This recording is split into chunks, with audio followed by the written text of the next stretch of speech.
Working parents are hitting wall. Employers don't want to lose them. Unsustainable.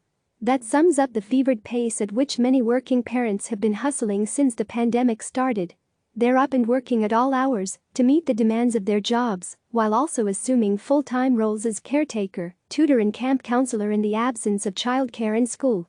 For those whose aging parents require help, their days are even more fraught. And they're doing all of it against the backdrop of a deadly virus and an overnight recession. Everyone has been running on adrenaline, said PwC US Chairman Tim Ryan, who himself has 6 kids, most of whom are school age. It's been a Herculean effort by employees.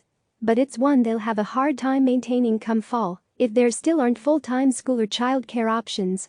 Among parents working from home, over 40% surveyed by Gallup in May said it was a major challenge to balance doing their job while helping their kids with school.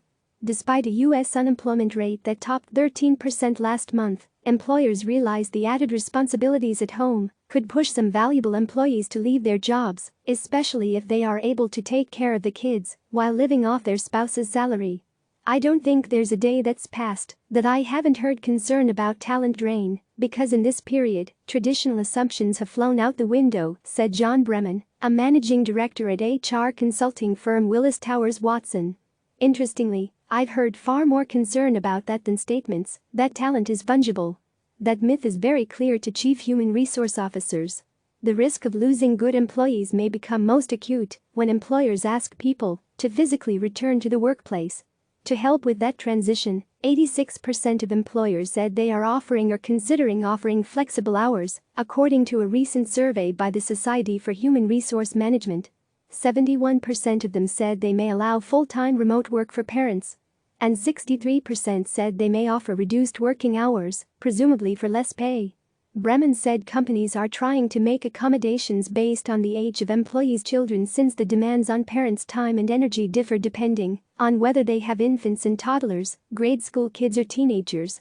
Companies are getting granular and saying, let's look at what they need and what we can do, for example, job sharing or flexible hours or staggered schedules. They're pulling out all the stops, he said. But for some employees, Bremen acknowledged, none of these work at all. People need the time away from work. So how do we create that? Some companies are offering either paid or unpaid leave, or some combination of the two, to support their employees who are caregivers.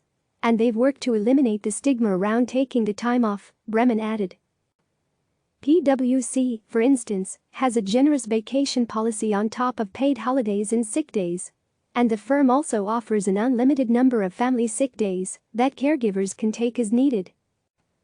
The tug of war for women at home. While all working parents have seen their burdens increase during the pandemic, research suggests that working mothers typically spend more time on caregiving and housework than men.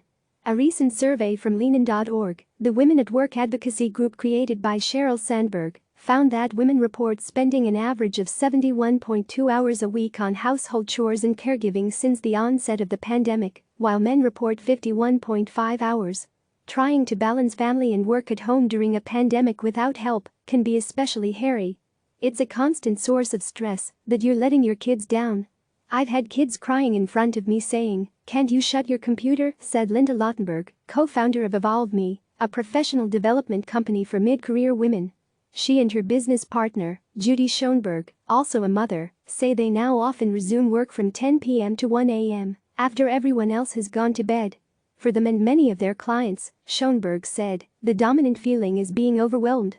If school and childcare don't come online by fall, parents may have to make hard choices over whose job will take priority, while the other person becomes the primary caretaker. One of you has to be nimble and flexible, Lautenberg said.